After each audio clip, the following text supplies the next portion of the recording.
Hello again. This time we have another example of a nonfiction book, Patrick, Patron Saint of Ireland. And this time we're going to be asking students to take some of the information in this book and practice paraphrasing or putting it into their own words.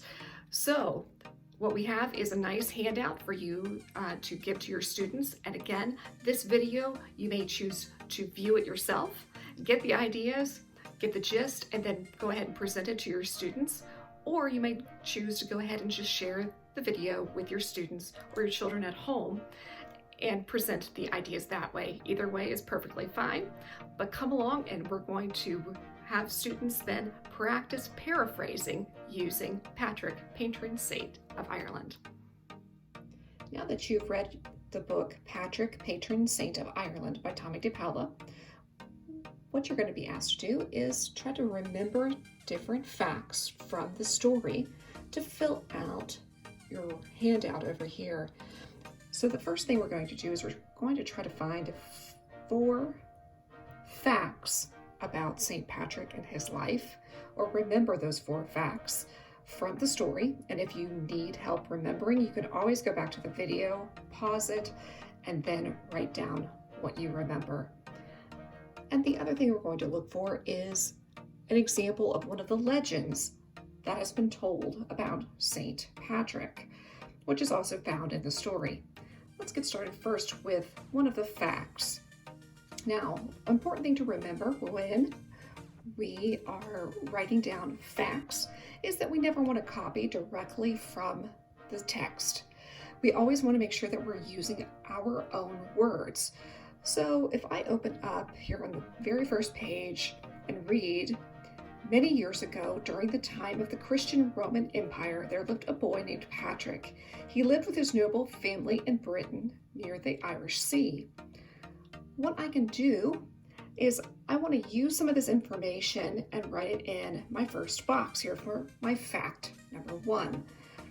Now, I don't want to copy directly from the text, so I am going to make sure that I don't copy, I might reread this one more time, make sure that I have it clear in my mind, but then I'm going to close the book so I'm not tempted to copy it word for word, and then write down what I remember from what I read.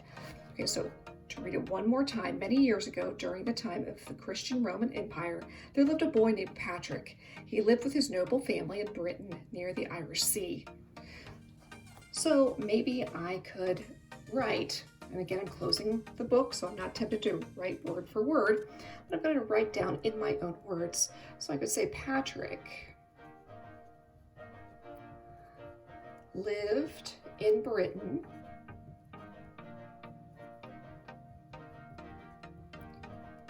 during the Christian Roman Empire.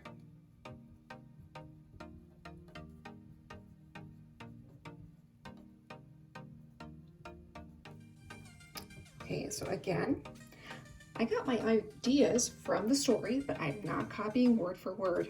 So you can go ahead and find 3 more facts, or you may choose to write a different fact for your fact 1, that's fine too.